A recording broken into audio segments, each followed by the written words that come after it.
I call this public meeting of the Eagle Mountain Saginaw Independent School District to order. Let the record show a quorum of board members is present and that this meeting has been posted in accordance with the Texas Open Meetings Act, Texas Government Code, Chapter 551. We do not have any oral people for the oral reports. Okay, perfect. So we will go right into reports for the superintendent. And our first one is from Mr. Brent Barker for EMS ISD Athletic Department Annual Report.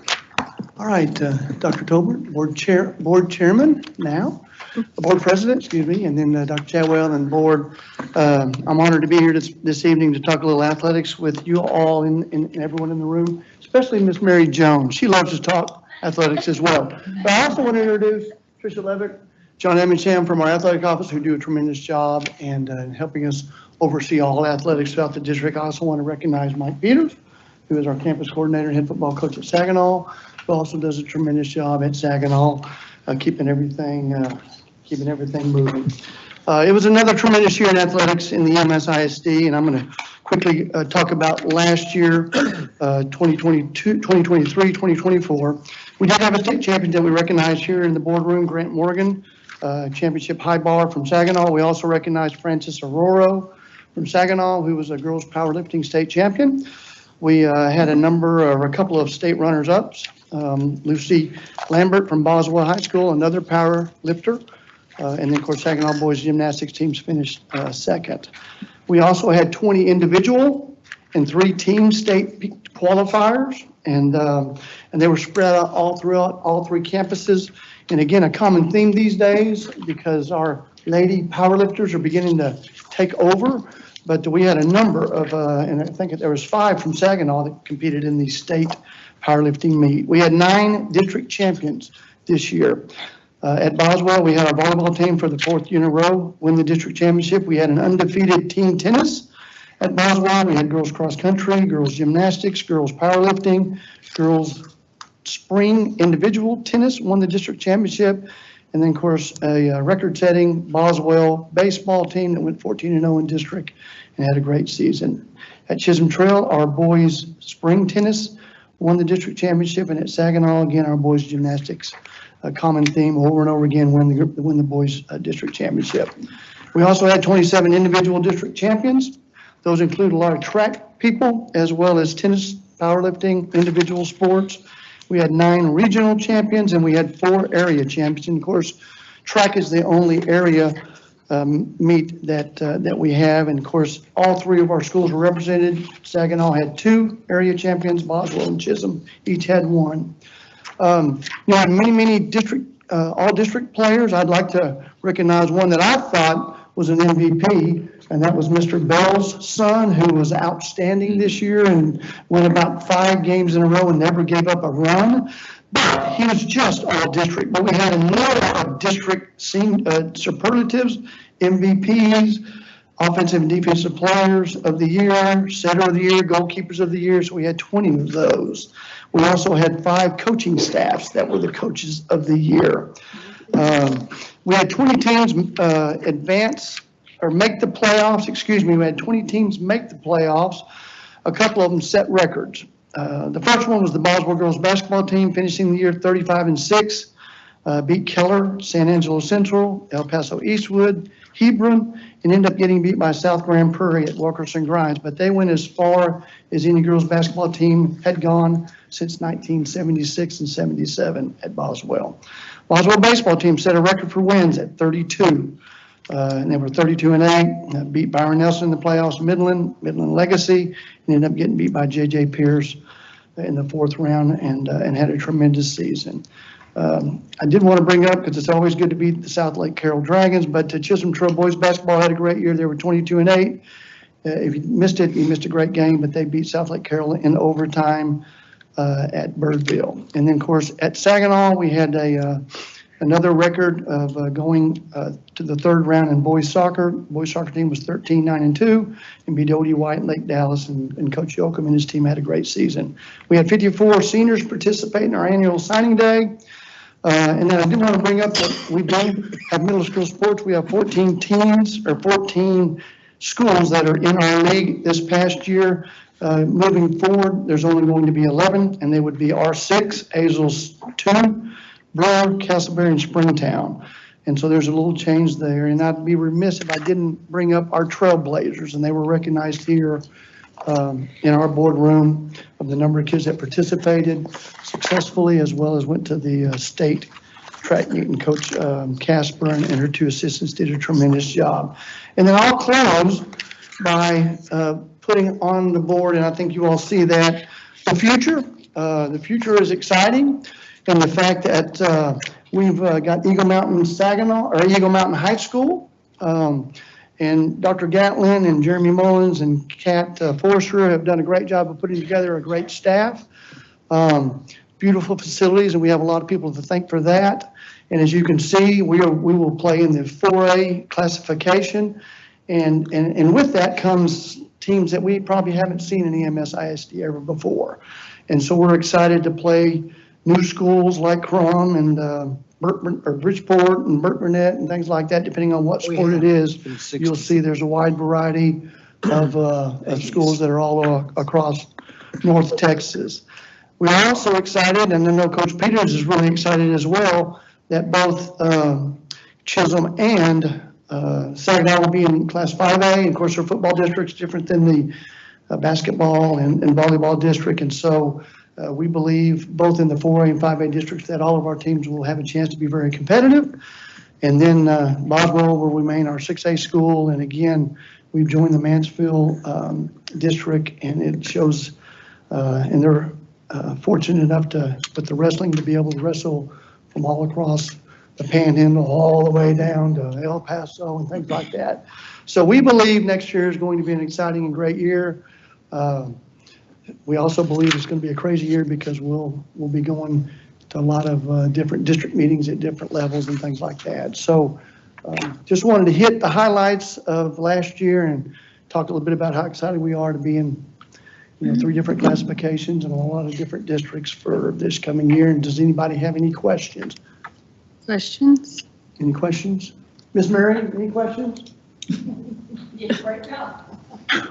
I'd just like to congratulate the whole athletics department and everybody that works with you. And I mean, it's so exciting. I mean, I'm not a big sports person, that's not my thing. But I do enjoy going to the games, and I do support. I don't understand most of the rules and all those things, I'm being honest. But it's so exciting to see all the successes of our students and the coaches. I mean, it's just really cool to share, constantly sharing the things that had happened this year. So congratulations to all of you, and please let everybody know how much we appreciate that. Well, thank you, Dr.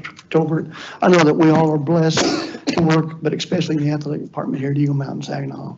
So appreciate it. Thank you. And I have a question. Are we going to be chairing? Think of any of the? We are not chairs for any of the district All right, thanks. DECs. So. A lot of DECs to go to, though. Thank you, Mr. Barker. Okay, our next is Education Services reports, and our first one would be the 23-24 ESL bilingual report. Dr. Jones.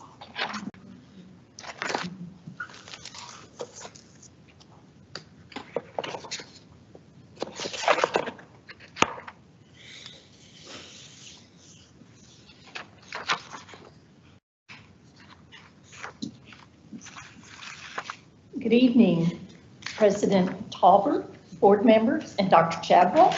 I am excited to be able to present on our ESL bilingual program. And before I begin, I would like to introduce Jerry Watson, Heath Dollar, and Ana De Leon, who are part of our wonderful team that work with our students and with our teachers and our campuses.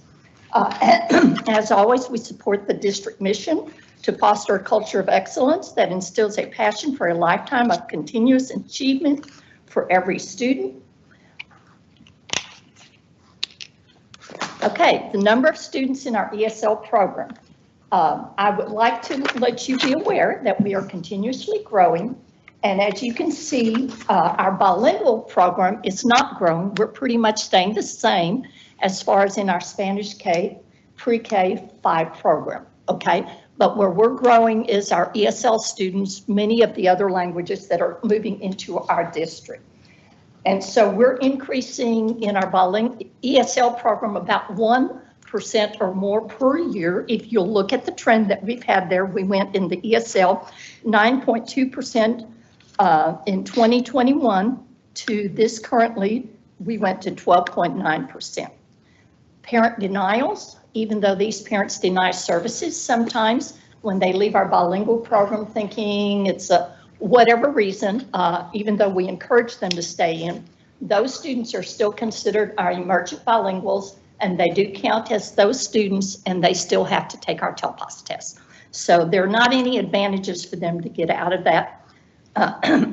And then our total EL program, if you look at it, this year we ended with 3794 students, which is 16.2% of our entire school district population, which is constantly growing for us.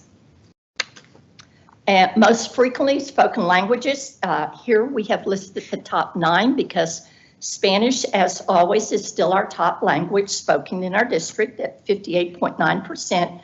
And then our next is French and then Nepali. And then you'll see Vietnamese and then go all the way down to the end, Laotian, which used to be the second one in our district. And so you can see that all of these immigrants and students are moving into, and our EB students are moving into our district at record numbers. How many total languages do we have spoken? We have 64 that are identified through PEAMS, and then we have 76 students that it's not a PEAMS identified language, so we would say 64 plus. Wow. So we're growing all the time in those different languages. We did not request a Spanish bilingual exception from TEA for this past school year, so that makes 9 years currently. We are staffed. We are hiring one more teacher of someone who resigned, but we're a district that everybody wants to come to for our bilingual program because we have the curriculum set. We have a one-way Gomez model that we use. We have all of the resources. We do the proper training and teachers hear about it. And so we're kind of a destination district for bilingual teachers. EMS did request a French and Nepali bilingual exception. We have to do that when we have a certain number of students per grade level. And then we had an ESL waiver last year for 17 teachers in English language arts, because every secondary teacher who teaches English and is a teacher of record for our students has to have ESL certification. And in the elementary, if they teach English language arts, they have to be certified. Out of those 17 teachers this year, 6 of them have attained their ESL certification, 4 have resigned, and the others are taking the test this summer. Professional development, we provide in-house staff development, certification training for our teachers. We already have that set for July 9th and 10th. Terry Watson does the teaching for that for us. We offer trainings for all of our campuses on strategies to develop oral language and academic concepts. And then we also do our language proficiency assessment committee training. Our campus coordinators are trained 3 times a year for that. We also will continue to provide campus training at request for both bilingual and ESL. We were just given permission to hire an elementary ESL specialist, and we're excited to have her come on board to help us make sure that all of our staff can work with our newcomers and we can give them the proper training that they need. We also have the Bilingual Focus Committee that's met for the 5th consecutive year. We meet several times during the year, as well as our ESL Focus Committee that's met for its 3rd year in a row. These are pictures of our parent nights. We have Spanish and French parent academies. We also had a Vietnamese parent night and a Nepali parent night. And then parent engagement, we are required to provide training for our parents. And you see all these pictures. We provide many, many different trainings, from academic type trainings to provide information on health services, helping with Skyward and all of that. We have 2 parent liaisons that help us also with all of these parenting classes that we do provide. And then we have our preschool and kindergarten bilingual ESL program going on right now. We have approximately 120 students at this program. And these students are, we had an open house where the parents came and it was, the parents were in line waiting around the school before the doors opened on that night. And then we also have an end of year program. I will make sure that information gets to you for those of you that want to attend that during the day. And then they end that with parents being able to go into the classroom and see all of the work that the students have done. It's very exciting for them. And then this, the ESL enrichment program, we had 82 students registered for this. We also had a special guest, and if you see the picture there, she's a former Parkview teacher. Ha Dinh used to teach at Parkview, and she was an immigrant when she came to our country. She was 5 years old, and she did it free for us. She just does charge, but since she knew us and it was for students, and she presented and she did an outstanding job. And at the end, all of our students got a signed book by her, and that was arranged by Terry Watson also. And then the other pictures are of the other activities that the students were doing there. And that is the end of my presentation. What questions do you have? Questions? No, I think you do an amazing job, and we appreciate everything you do, because that's pretty, not everybody has the knowledge and ability to do that, and we appreciate what you do. Absolutely. Thank you. It's a joy working with a wonderful staff, and the kids and campuses are great. So thank you all. Thank you so much. Okay, next we have 2024-2025 JJAEP Memorandum of Understanding. Ms. Turrentine? Good evening, how are you? Good morning. Good evening. Good. How are you? Congratulations on your new positions. Thank you. Dr. Toth, President, to the board, to Dr. Chadwell, and to members of the leadership team. I am here again to present to you the new JJAEP MOU. Our current one will end in the end of July. This year, JJAEP made no changes. So I want to kind of refresh your memory. If you turn to page 52, I believe, of your board book, you will see that the minimum placement will be 60 days. The maximum for a discretionary can be 90.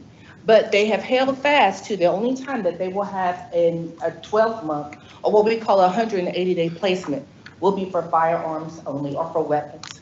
Again, this year, they have, well, for the upcoming year, they have made no changes to the daily rate, which is still 129. I have projected to them that we may have at least 5 cases in which we may send. These are projected so that they can prepare.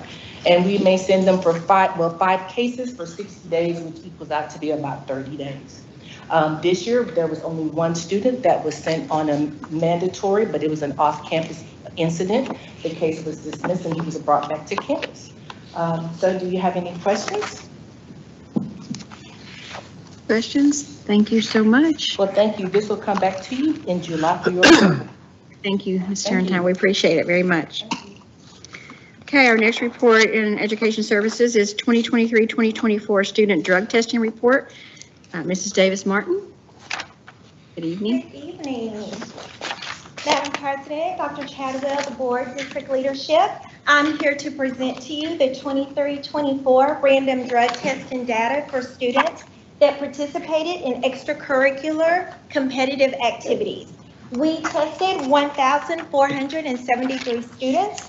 Of those students, 32 tested positive and 5 provided prescriptions. That is 770 students less than we tested in the 22-23 school year. We will continue to partner with the counseling department to educate families and provide resources and supports to deter student drug use. What questions do you have for me? These are kids from fine arts and athletics? Yes, this includes athletics, band, cheer, choir, dance, swimming, gymnastics, and all UIL programs and activities. Is that the total number of kids that were in the programs then? It is not the total number of students that's in the program. We actually send a list to the drug testing company, and they send us a randomized list of students. Okay. So this is just a sampling of those students that participate in those activities. And are they notified of the test or? No, sir, they are not notified. It's random, so they don't know that they're testing until the day of. Okay. Any additional questions? Any other questions? What Thank you happens so if they say no, if they don't want to be tested? They don't get. If they say no, they do not get to participate, and their name will go on a list, could be retested when the next list comes out. So even if they decline testing, we take that as really a positive, because they will have to eventually retest if they want to participate in the activity. Thank you so much. Okay, thank you. Thank you. That concludes our Education Services report. Now we'll hear from Mr. Welch on operations. Which Mr. Welch? Oh, Cleve. Oh, Cleet Welch. Sorry. I know. Construction update. Okay, good. Construction update. So we have a lot of things to look at tonight, and so we'll just go right into it. Eagle Mountain High School, just a beautiful view looking to the west of the stadium, home bleachers. Obviously the parking lot there you can see, and then the field house. Moving to the main building. This is a little bit older picture. You can see some of the grass in the front, but you'll see pictures later on where they have completed the front landscaping. So it has progressed tremendously on the front since this picture. Jumping back to the field house, you see the picture of the porch there for the weight room. You see the track has now been striped.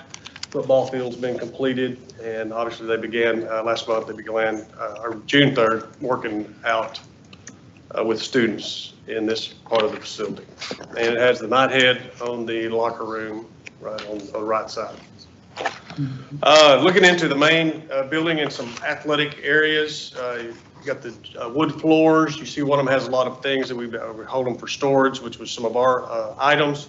You have gym logos that are going up. You have the basketball goals and some of the graphics package and sound panels. Moving into the one on the left is the cafeteria serving line. So they're working to, obviously it's been cleaned up, so it'll be fired up here fairly quickly.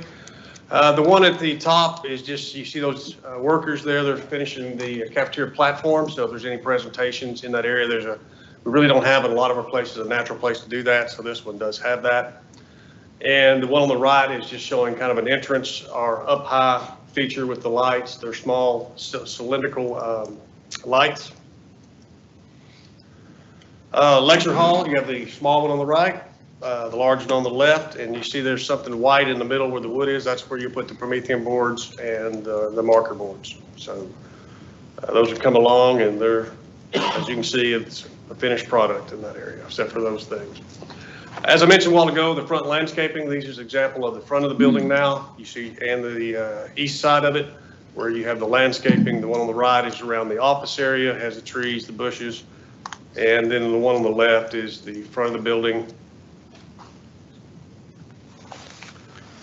Dry creek bed still progresses. Nothing there, it's just they keep working on it, and they're on schedule on that.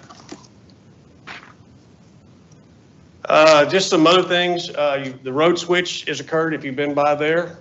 So that seemed to go fairly smoothly. So today we started, some of the curriculum coordinators came out and they were able to start their inventory of the basic book items. So operationally, we have a group that goes through that process of giving us the materials we need to order. We order them, we check them in. Now they get delivered by the maintenance personnel. Then the curriculum coordinators check that in, are the appropriate people to make sure that what we ordered we have on site. So when you get 200 people there, they're going, where's my stuff? So it's been accounted for. We're still planning on the administration moving in their pod area. So they'll come through the front door, go to the left, and they will stay in the administrative area. So that'll happen next week. And currently we still have July the 8th is the date for the remainder of the staff. I would say that one is still, that was probably a date that we still have to watch real close. We'll meet next week to make sure that we're at that date. It may be that it stretches to another week, just depending on the occupancy. Right now we have a little over 80% of the main building, so we're working on the last 20%. So either we could give them all of it or maybe a portion of it, but we'll look at that next week and make the appropriate deal, but obviously trying to get them in as soon as we can. Okay, the Wayside update. Before anything, if you went by there today, the demolition began on Building 6. It is no longer there as a building. It's kind of a scrap heap of things, so they've started on that. And again, you find something new every day that where does this pipe come from? So that is still ongoing. Package 3 comes to y'all next month for consideration. The tennis courts and track have been demoed and moved out of there. And if you look over behind Bryson, you can see that that place where we're building the temporary field is under construction and underway. And then I believe what we call the C trains, the storage things, we remove those over there so they can have all their pads and anything that they need so they don't have to transport them back and forth during this time period. And the easiest thing that went down was the fence. This is, but then they had to pull up the concrete and all the things associated with that, but that's all been taken care of and moved out. So the summer projects, this is something we probably go through very quickly, but this is probably one of the most time-consuming things that the Hunter and Mr. Hardesty work on is just trying to make, we have a group that manages this, but make sure that we're communicating with the campus and make sure we're hitting our timelines. And all of them right now look good, but you see the units at Creekview, they were being stored right there or taken off the building. Moving over to Ed Whiskey, the carpet has been completed on that project already. And you see a little skid steer working on some of the landscaping that you had a lot of the freezes and things, the weather we received, some of these just kind of had to have a restart over. So just an example of one of the playgrounds. This is Gilliland, so working on one of its playgrounds. So that work has begun and it's tentatively scheduled for the July the 12th to be completed. So we've had 2 helicopter deals at Highland Middle School, but that's been successful. And pretty interesting how that occurs, but it's also the safety aspect of getting everybody away from the building and making sure that it is safe for that. And obviously the staff has been relocated during this time period. But again, middle of July, so that's plenty of time for that to get completed. Across the street at Highland, just again a little front landscaping. This is an addition just to kind of add around the flagpole and dress that up. And then some of the existing plants had already died, so just a redo there. Prairie Vista is the same thing, kind of as Ed Wilkie, the whole front in front of the building. So when you get ice on that building and it stays there for 3 or 4 days, well, when it comes down, it's pretty destructive. So over the years, not many plants have survived that or just the harsh weather temperatures. Saginaw High School, this is really part 2 of this project. The first part was an interior drain that had burst over the years. So you get a hard rain, it would infiltrate into the sheetrock and just mess everything up and ruin the sheetrock and the paint. So that has been corrected last summer. So now they're putting up the sheetrock and just kind of mud that over, paint it, and get it back to new. Still an interior drain, or did? Yeah, it's kind of like, a lot of the drains are hidden. You don't see the pipe coming outside. So that was one that was on that, down the main hallway where it's kind of got the angle, that little architectural feature. That's where we had the problem at. We capped it through the water. Yeah, that's what I was wondering. Yeah. And that's all I have tonight. Anything? Questions? Question. Hopefully it's false. I heard a nasty rumor that Eagle Mountain High School main gym may be struggling to get ready for volleyball early August. Do you think there's any truth to that nasty rumor? No. Yes. Perfect. Thank you.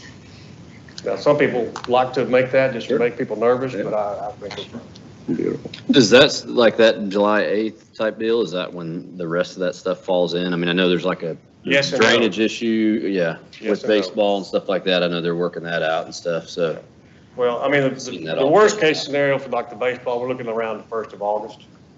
And so if we hit the July the 8th, again, that could be portions of it. The following week, maybe the gym. So it just kind of falls in to how we see that we can get in there and not have to wear a hard hat or something like that. Do we have a date for the completion of the main gym? Right now, it's July the 8th, July the 8th. but I can tell you, that probably won't happen. Oh, okay. It's the next week on that gym. Okay. So, but volleyball starts earlier than that? August. Early August. August, okay. So July, okay. Okay, get my dates mixed up. You're right. Maybe I'm the guy with the bad information. I can't You gotta know what month can't it keep is. my dates straight. You gotta know what month it is, sure. Any No, other, that's good news. Yeah, That's good. no, I think, right now, I mean, again, it may bump a week and a half, but that's the most that I would see it happen right now, for what we know. good. So all those sports can get going, right? Yes. That's awesome. Any other questions? Thank you, Clete, as always, for your leadership. Please thank everybody for all the hard work they're doing.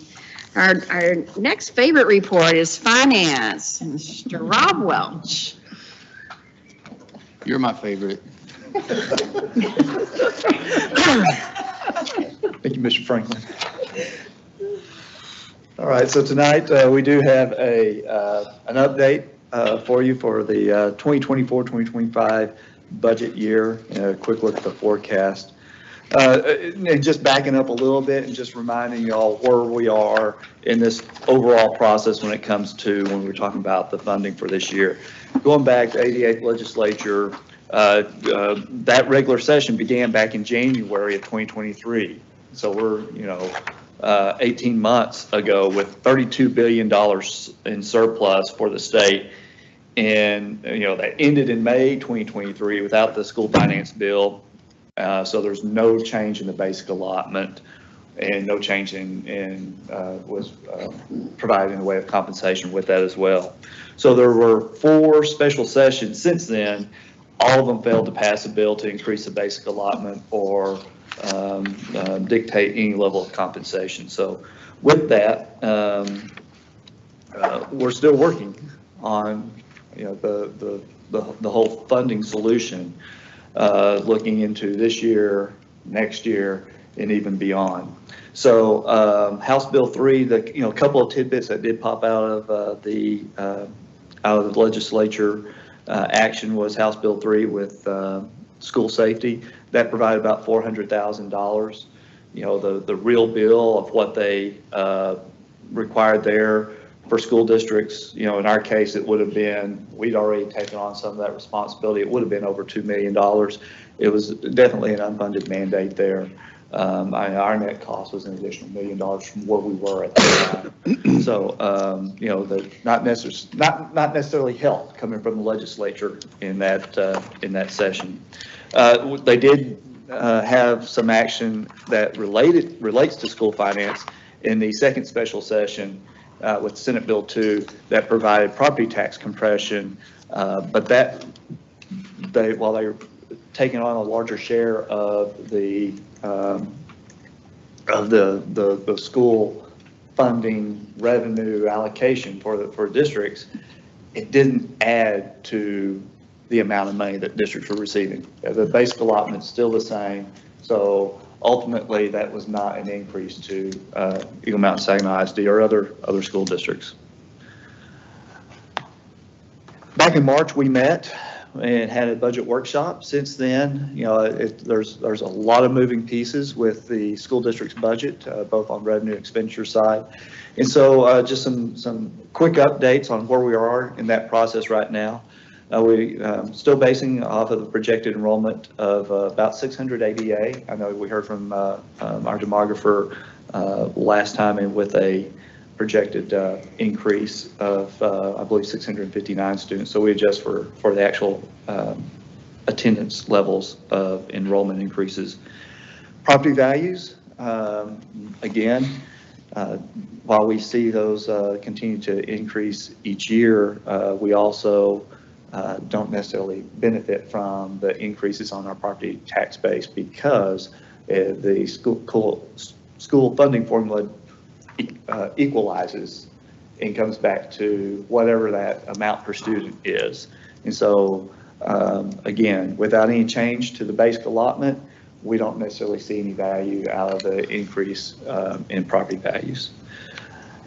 And as I mentioned, that basic allotment has not changed since 2019 when it was set at $6,160.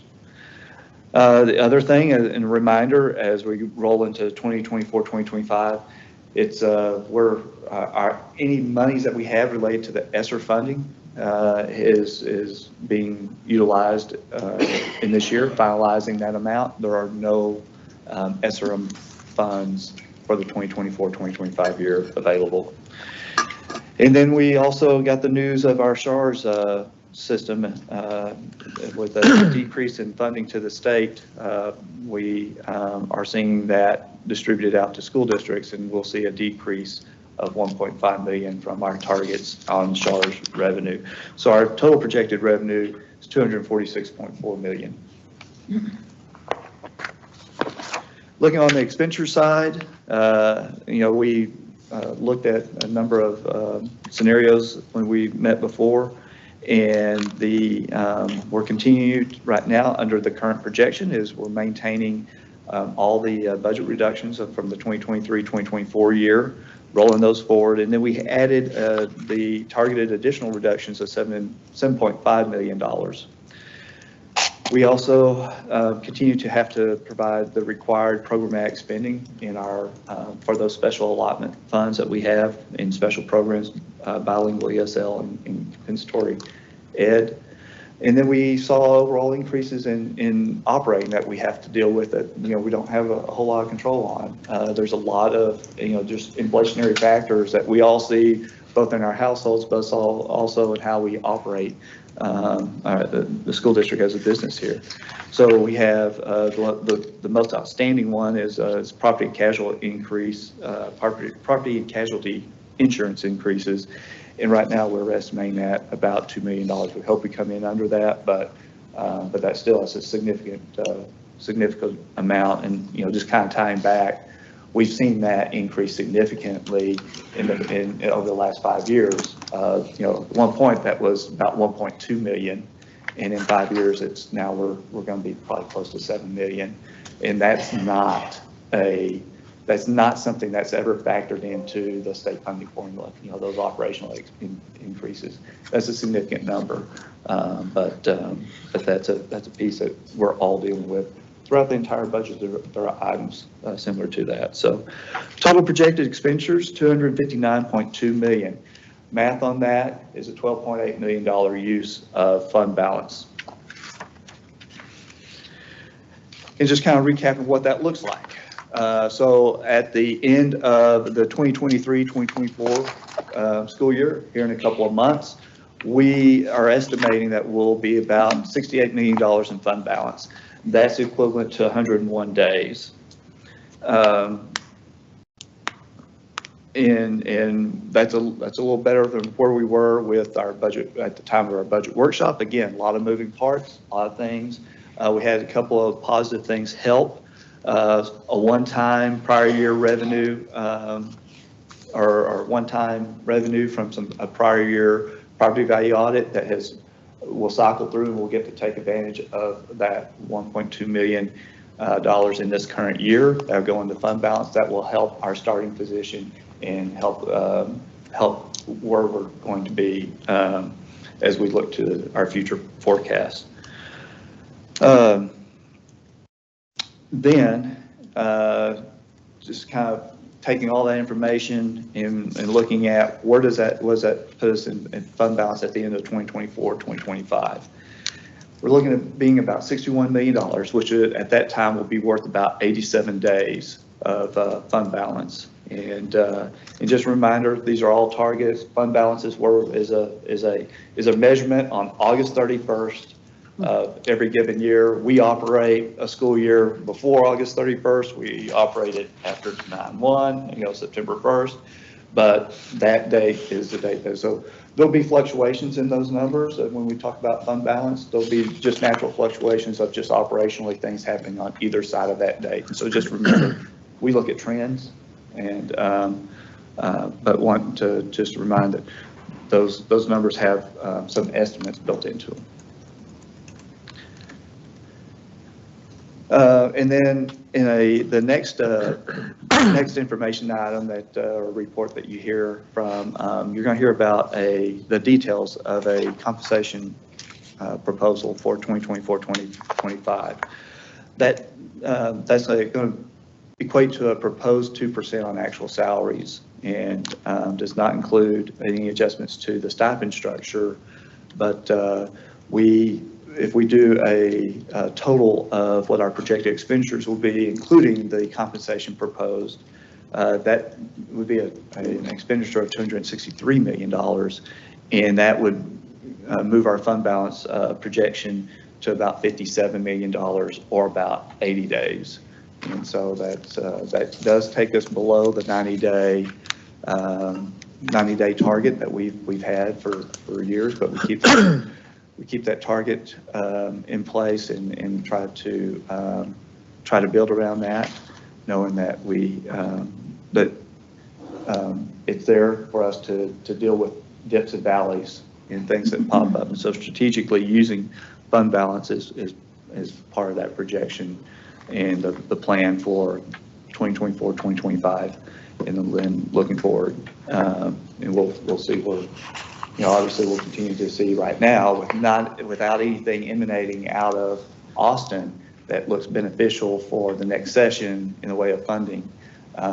We right now, under this current trend, would continue to see that use of fund balance occurring. So balancing that out with knowing that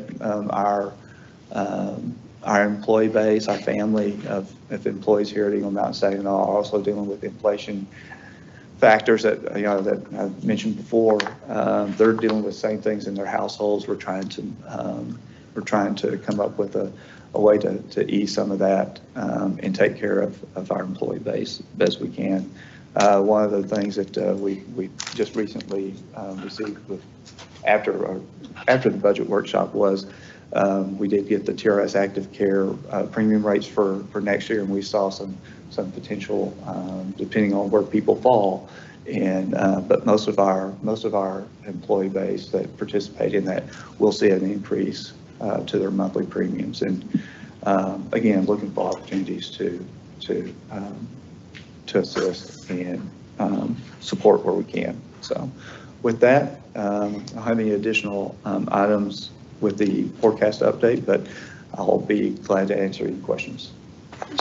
Questions? No. No. Okay.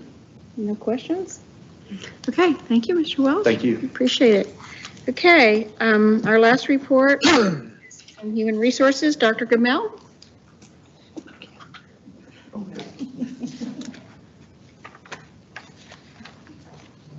Good evening, President Tolbert, Dr. Chadwell, members of the board. I'm here tonight to present to you the compensation plan report.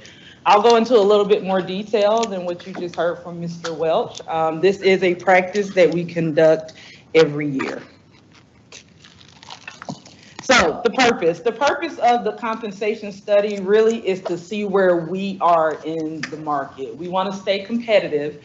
We also want to make sure that we have equitable salaries within the school district. We really focus on being able to recruit and retain highly qualified staff. In order to do so, we need to make sure that as we look at the market, EMS ISD remains competitive. We do this every year. It's an objective assessment for us, and it completely aligns with our Aspire plan. Aspire 2027 has a very similar goal to Aspire 2025. We want the best, and we want to be able to keep the best. So this is where the compensation studies that we conduct every year to make sure we stay competitive plays a big role in our ability to actually achieve this goal. So when we talk about compensation, we're really looking at two different types. You're looking at your fixed base pay, which is really people's annual salary or even their hourly compensation. But we also look at supplemental. A lot of our employees are able to supplement their compensation through things like coaching stipends or UIL stipends or participating in their campuses and in the district beyond their duty day, writing curriculum, leading a department. So supplemental pay is a significant part of a compensation package. You'll be hearing more about that review next month. We also do a study in supplemental pay to make sure we're remaining competitive in the other areas beyond just base salary. So those are the two different things we study. So when you're talking about the market, there are multiple strategy results. And as we go through this, I want to make sure that we're using the same language. So here you have an opportunity to lead the market. When you lead the market, you pretty much pay higher than anyone else. And you can do this in multiple areas. You can do it in base salary. You can also do it in supplemental pay. It is not always necessary in every market. Markets are not the same. The market for a superintendent is not the same as a market for a principal, which is not the same as a market for a teacher. We look at every market individually. You also can match the market. This is where you're looking at where everyone in your area is paying, and you want to come in and stay competitive, right, with everyone else. There are times where you lag the market and you're paying potentially lower wages, and each one of these strategies has a different result I'll get into in the next slide. Most districts do the fourth column, which is really a combination of all of these. There are areas where you may lead, there are areas where you may lag. We always try to stay competitive as a district. So this kind of shows you some of the results. When you're leading the market, you're going to have lots of candidates because you're paying the highest, and you're going to have great morale and great productivity within your district because you are the leader. We see that the areas where we lead, it is very difficult for people to leave us. So our turnover is lower in the areas where we lead the market. Where we are competitive, same thing. Because people will take into context different issues like a commute. Am I going to commute an extra 30 minutes for a couple $100? Or if it's competitive enough, will I stay? These are things that people take into context because our culture is unlike anyone else's, and you aren't often going to lose somebody if you are competitive. However, if you're lagging, if you are behind the market in multiple areas, you'll see higher turnover. You'll also see that morale may not be as high in those areas of employees. We look at all of those things every single year. We talk to supervisors. We don't just look at the market. We get out and try to find out if we're lagging in an area, what can we do? And compensation is really where we go in hard on those areas. There are some practices that are unique to us, and this is one of those. It's something that we call equity. This is not something that happens in every district, but in this district, it is allocated within the budget every year to allow us to have a fluid market study all year long. So we don't just wait till the end of the year to take a look at our salaries. We are looking at salaries competitive within the district, within certain job categories, within certain positions all year long, and it remains fluid. The lag data, of course, comes in at the end of a school year once other districts have set their compensation and we are comparing ourselves to other districts. I'll go over some of that here in just a minute and show you where we landed, primarily on the teacher matrix. That is the one that you hear reported out a lot. We do have over 1,500 people on that matrix. So this is something that's unique to us. We do internal equity all year long, but then we also annually look at how we compare to other districts. So this is a point that's also key for EMS ISD. Oftentimes when you hear about districts doing compensation increases, you'll hear something called an increase to the midpoint. In 2017, here in EMS ISD, a decision was made to become more transparent in how we do compensation. So when we do increases on actual salary because we were getting feedback that teachers and employees were getting a pay increase, but depending on where you are relative to the midpoint of a pay range, you may not get the percentage that is reported. It depends on where you fall. Whereas doing an increase on an actual salary, if we give a 2% increase, people see that on their actual number. And it significantly changed the transparency between the district and employees. They actually saw that increase. There are some other compensation factors I want to make sure that you are aware of, because when we look at compensation, we aren't just looking at salary, we're looking at a package. So how many local days do we give off? Well, in this area, we're leading the market. We give more local days than any other district in the area at 7. that is part of a compensation package that we offer employees. We also recently, this has been a huge success with some retirement incentives, really trying to encourage people to come to work, save their days, serve in the classroom, and then also continue their years of service with the district. We started this a couple years ago. We've had multiple employees benefit from it, and actually it's helped with our sub rates. More people are coming to work and saving up those local days. We do offer $300 toward employees' insurance. Again, this is another part of a compensation package. And our partnership with Be Well has been a success for many employees to get a free annual physical. This flyer that you see here, we spent a lot of time with communications, working on how are we going to market what we do? We do some things that no one else does. How are we celebrating and getting that out to employees? I think Mr. Franklin brought that up last year, and we work towards that. That's an actual sample of what we put out for employees. And so a lot more people were able to take advantage of the things that we have to offer. Here's some historical data for you. This is EMS ISD teacher and librarian matrix really over the past 11 years. So what you'll see is that we're continually climbing and getting our 0-year teacher up and competitive in the market. This is the group that we compare ourselves to. So most of these are in the local area, and it's not inclusive of everyone. We find that these are areas that we have potential to lose teachers and lose employees. So we watch what these districts are doing very closely all year long. And here's where we landed this year on the matrix. So there's a lot of data on this slide. So let me start with the very top. At the top of each category, you're going to see so many years of service. So that 26% is showing you that 26% of our educators are in the 0 to 4 year for this past year. So this is lag data. 23% are in the 5 to 9 year, and then 15% are in the 10 to 14 year.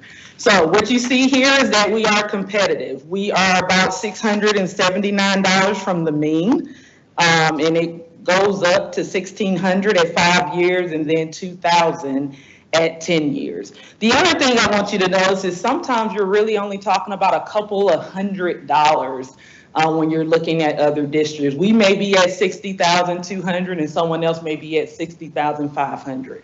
But that impacts your ranking in comparison to your other market districts.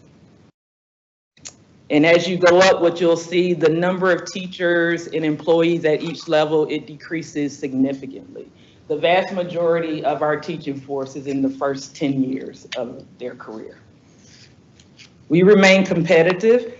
The higher the years of service, the more competitive EMS ISD becomes. And that has been, I know, a priority. And so we maintain that going forward.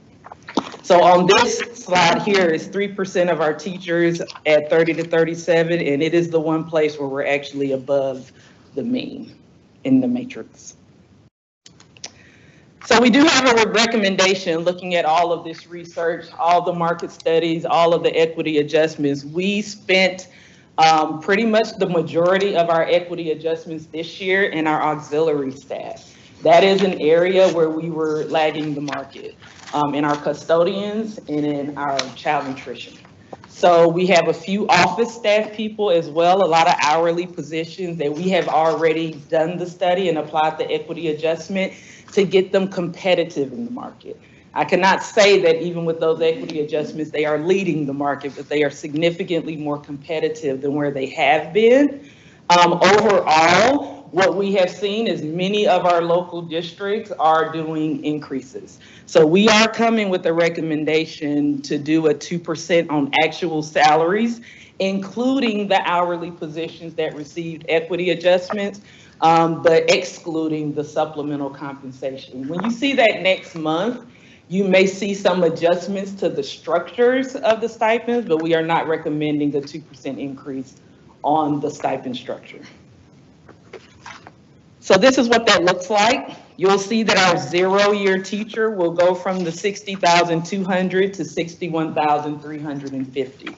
Every step averages about a $1,200 increase as you go through the matrix with the 2% increase. And then this is just the next group. And finally, yes, we do still have teachers up to 39 years in our district, so we do keep going as long as they keep going. And this is actually not lag data. This is data of what has come out so far this year in our comparison district. We do have 2 districts that have not come out just yet, but many of them have. And so what you see is that we would be competitive with this increase. We won't be the leaders, but we won't lag either. We will kind of come in right in the competitive range. And if there are any questions, I'll be happy to take them. Questions? I know several years ago, we concentrated on some of our more experienced teachers to move up in that standing, and I think that's the only one that we're above the mean in. Is that correct? That is correct. That's one.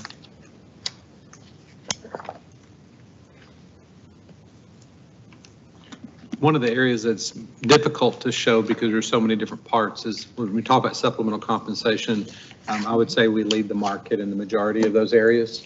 And so when you take in an entire, if you take just a teacher that doesn't do anything else besides teach, which is of course very, very important, that these are those numbers. But when you take in consideration somebody that does additional work, UIL or any of those different things, we allow, for example, we allow stack stipends. In some districts, they don't allow you to stack stipends for UIL academics. They'll say there's a maximum number. We don't. You can coach as many UIL academic events as you possibly can coach, because some don't conflict with one another.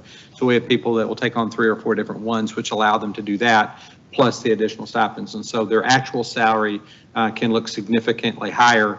And if you put them apples to apples with another district doing the same thing, they make considerably more here, particularly in our coaching and our fine arts areas and things like that. We do real well. We continue to analyze that.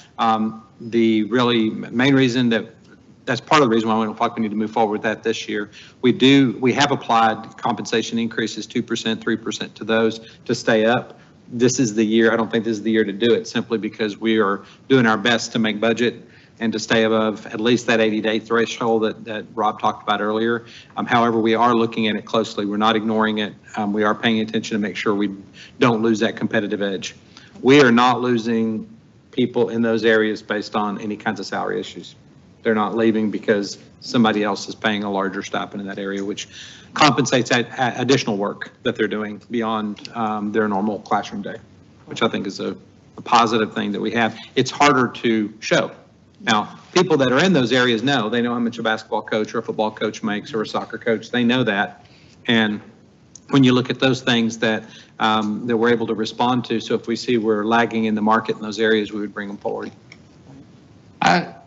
I don't remember seeing, maybe we've seen them before, but I don't remember seeing like our numbers stipend, for example, using the coaches stipends and fine art stipends, for example, our numbers compared to the schools that we're comparing. Are those hard? You won't. And the reason why is they're incredibly hard to do. So for example, if I'm going to compare a coach, does that coach teach one sport, teach 2 sports, or do they teach 3 sports?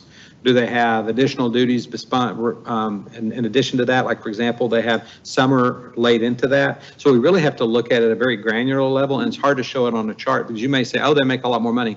Yeah, that also doesn't include, in this district, it may not include the 2 weeks they work in June for camps, whereas we pay outside of that, or we pay, for example, summer conditioning on an hourly rate. We do that separately, that then also stacks on top of that. That's why it's really difficult to show that. So if there's ever any interest for us to, for example, if y'all hear that, I hear that they're doing really well in this one district in this area, then we can analyze it. It's really better to do it granularly. Yeah. To find out what their duties are, because their duties, like for example, I coach soccer, I coach 1 sport. That was it. Now it was year round, but also I didn't have an assistant until January 1st. Well, not the 1st, 2nd. And so I may have made, okay money, but there may have been another district that made the same amount of money, but they had a coach the entire year. And by the way, I was coaching varsity and JV at the exact same time. I'm not kidding. I'm gonna look back at that, I'm going, oh, that was not probably good, but I didn't know any better, I was 23. But I look at that now and I say, so if I was gonna compare myself, I have to find out what job responsibilities I have in addition to that. Do I get paid, like for our coaches getting paid to drive buses? In some districts, that's a different thing.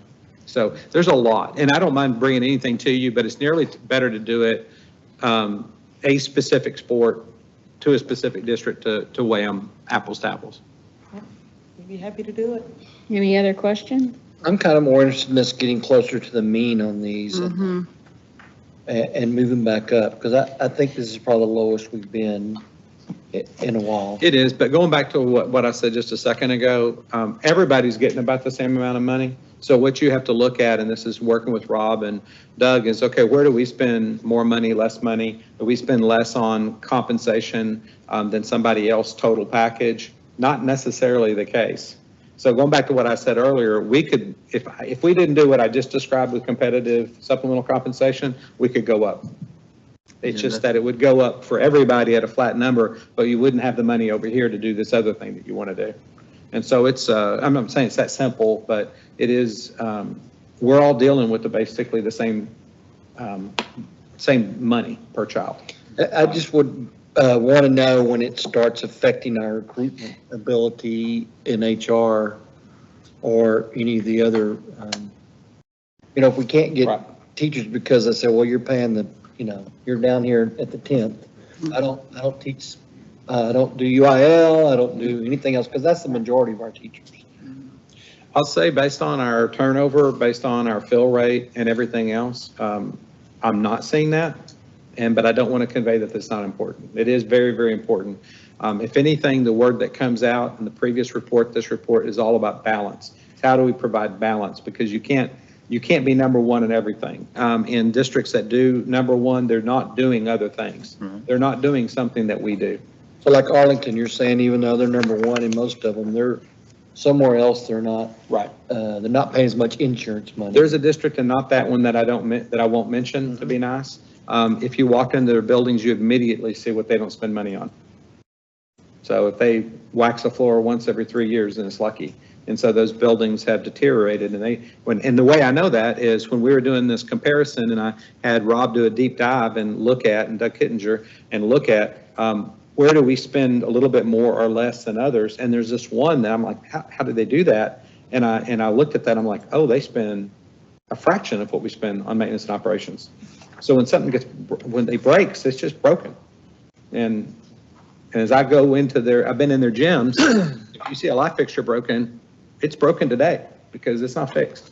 And so there's a whole lot of the different pieces that go into it. And again, I'm not making it simple. It's all about maintenance, but it is to some degree how we take care of things. How we allocate our income expenses differently. Yes, sir. And I do think it's important that we look at the comparisons there and we listen. I read every resignation and I look at the reasons, and there's verbatims in there. And again, I'm going to say this before I tell you, because I do think this is important, but I don't know if I've had one that mentioned salary in the last 2-3 months.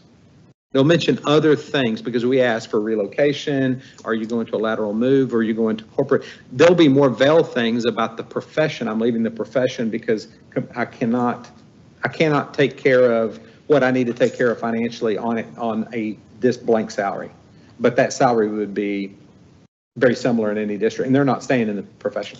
I'm not seeing them say that and then go into another district. And that's not to say that people won't feel that way. It's just I'm not hearing that and I'm not seeing it.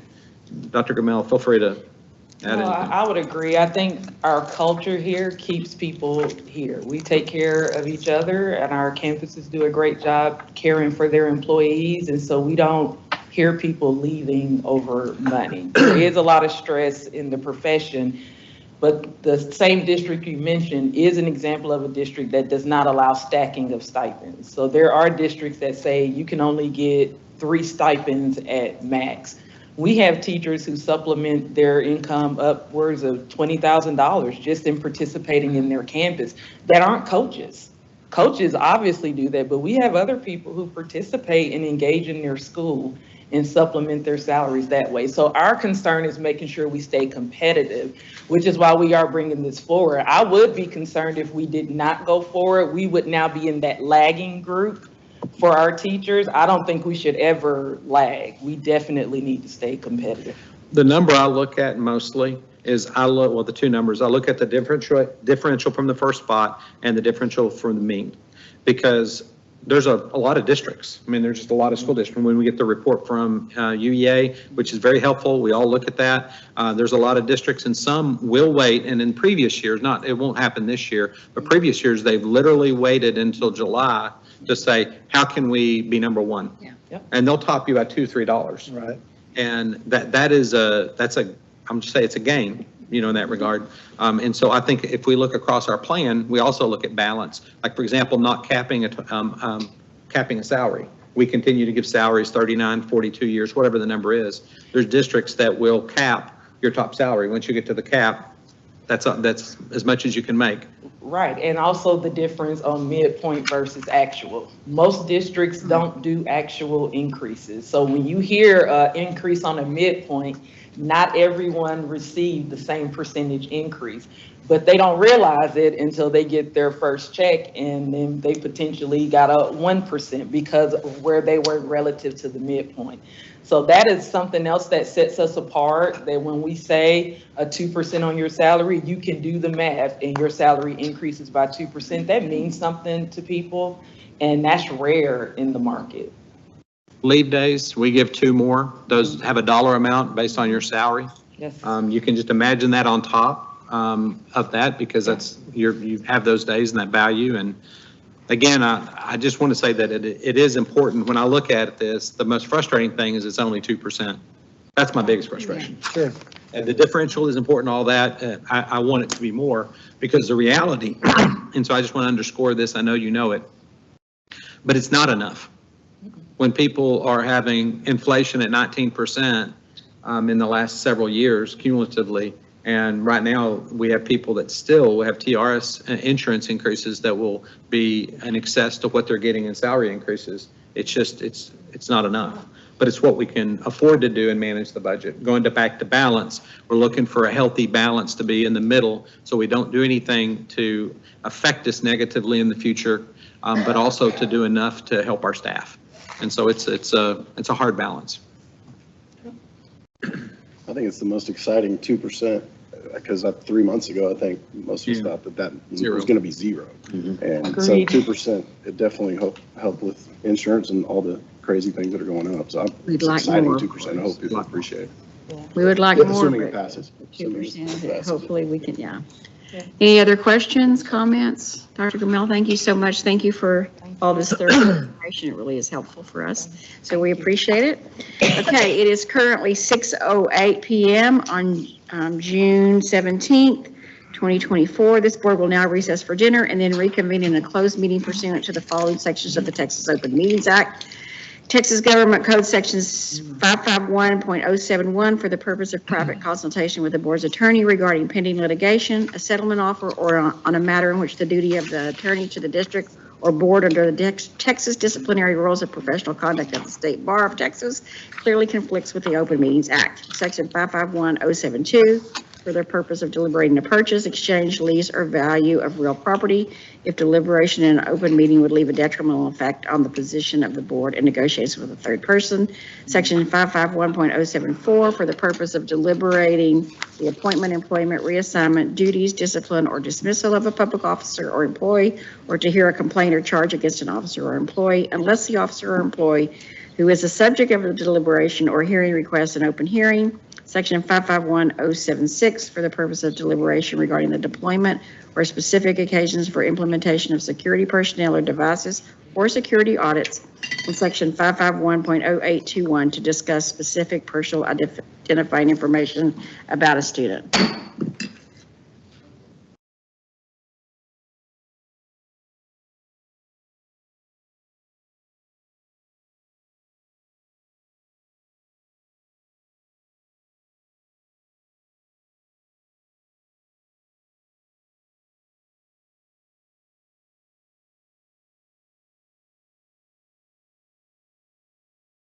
Is it on? Good evening. This is a public meeting of the Board of Education of the Eagle Mountain Saginaw Independent School District.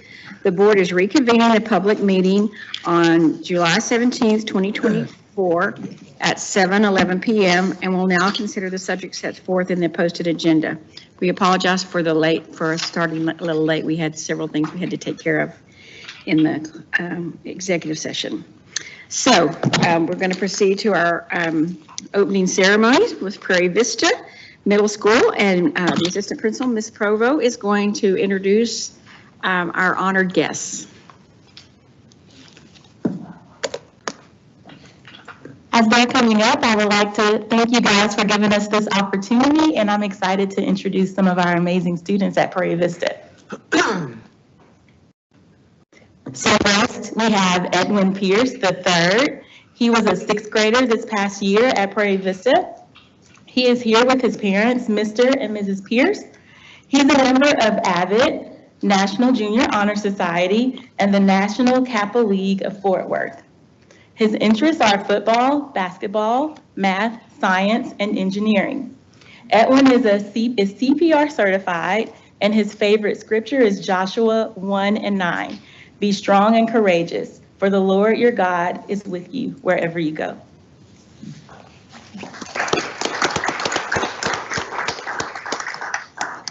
Next, we have Safa Razi. She was an eighth grader this past year at Prairie Vista. She is here with her parents, Mr. and Mrs. Razi. She was president of our Ladies First organization this past school year, and she was also secretary of the National Junior Honor Society on our campus. Her interests are sports, soccer, cross country, and basketball. She loves helping others, leadership, and listening to music. Safa is 13 years old and has been attending school in EMS ISD since she was in pre-K. Next school year, she will be going to the new high school. She mastered her algebra EOCs this year, and she finished 8th grade with all A's. She enjoys helping others and being involved in activities at her school.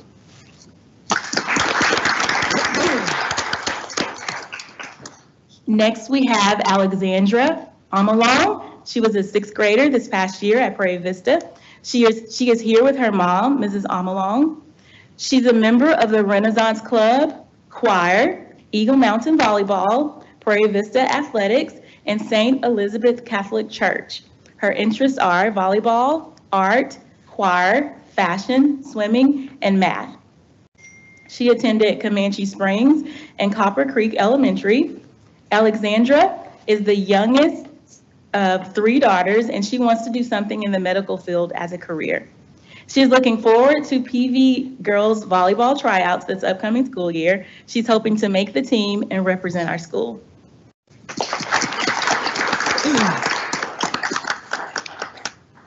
Finally, we have Annabella Bleefnick. She's here with her father, Timothy Bleefnick, tonight. She's a member of our Prairie Vista band. She enjoys cooking and art.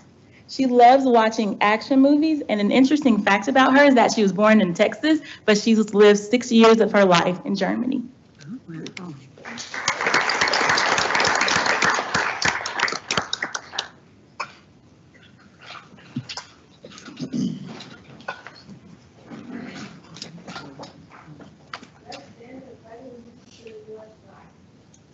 Pledge allegiance to the flag of the United States of America and to the republic for which it stands, one nation, under God, indivisible, with liberty and justice for all. Now for the Texas flag. I honor the Texas flag. I pledge allegiance to thee, Texas, one state, under God, one and indivisible. Now for a moment of silence.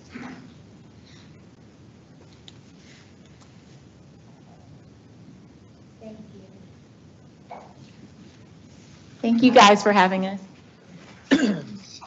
Thank you so much, and thank you for giving up part of your summer evening to be here. Thank you. So we have no communications this evening. I don't see anything on the agenda. So we'll move right into action items. Thank you again for coming. Our first one will be the federal program. So at this time, on behalf of the Eagle Mountain Saginaw ISD, I declare an open hearing on the status of the federal programs currently serving the students' needs in accordance with the state and federal laws regarding rules for school districts on reporting requirements. Dr. Jones. Good evening, President Talbert, Dr. Chadwell, board members. At this time, I'm going to review our information for the federal programs. As always, we foster a culture of excellence that instills a passion for a lifetime of continuous achievement in every student. These are our planning amounts. At your spot, you will find 2 sheets that have the correct dates on them. And if you will look at this, Title I, we had an increase of our planning amount for next year of $52,332. In Title II, we had a decrease of $64,791. Title III, we had an increase, will have an increase of $16,387. Immigrant, which is based on you get 100 or more students who are immigrant students the prior year, you get money. So last year, the last couple of years, we've not gotten that money. So we will have an additional $12,411 for our newcomer students. Title IV, we will have an additional $4,911. Our Perkins, we will have a decrease of $15,584.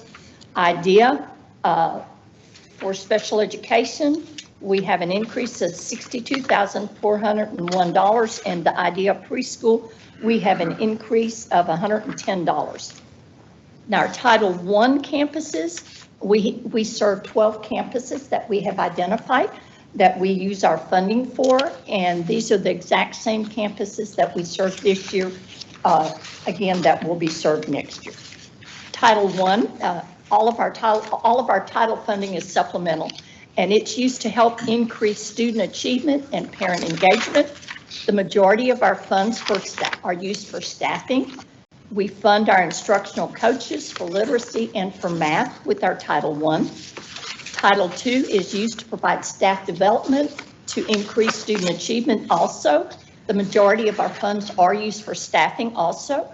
We have 2 instructional literacy specialists. We have 1 math specialist we fund with this, and then we have 1 middle school math coach we fund with that money. Title III is to improve the English language proficiency and academic performance of our English learners and immigrant students, as well as provide parent engagement. Funding is primarily used for staffing. ESL instructional coordinator, 100% of her salary. Bilingual coordinator, 50% of that is funded. And then the 2 parent liaisons that we use for our ESL students. The immigrant, obviously that's providing instructional opportunities for the immigrant children and youth to improve the language proficiency and academic performance. The goal is that these youth and students achieve at high levels in academic subjects so that they can meet the state academic standards. Title IV, this is to provide well-rounded educational opportunities for our students to improve academic outcomes by maintaining safe and healthy students, to improve the use of technology to advance student academic achievement. These funds are used to fund our Language Academy, our night program, our summer STEM camps we offer to our students, and to provide counselors in our summer school programs to meet the needs of our students' social and emotional needs.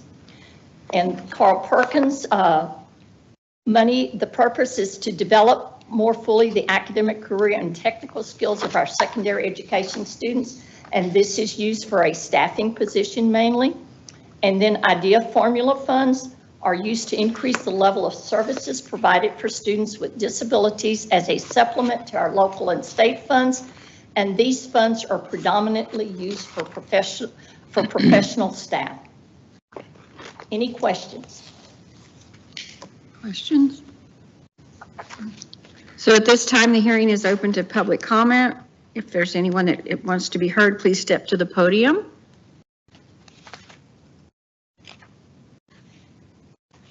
So the district's public meeting on the federal program status is now closed at 7:21 p.m. Thank you, Dr. Jones. You're welcome. Our next action item is to consider approving the 2024-2025 Student Code of Conduct. Ms. Kathleen Eckert. Good evening, President Tolbert, Dr. Chadwell, Boards of Trustees. Tonight I have the 24-25, the Code of Conduct, Student Code of Conduct. Since this was not a legislative year, there are not any major changes. We just kind of roll it forward a little bit. There, Ms. Turrentine does an amazing job in the summer or throughout the school year, taking notes as things come up and really getting feedback from campus administrators as she works situations. So there are a few tweaks in there based on that. Another suggestion Ms. Turrentine added is that we added the list of Board of Trustees and the school contact information in the front of the Student Code of Conduct, kind of like we do in the student handbook. So that was a great suggestion that she had as well.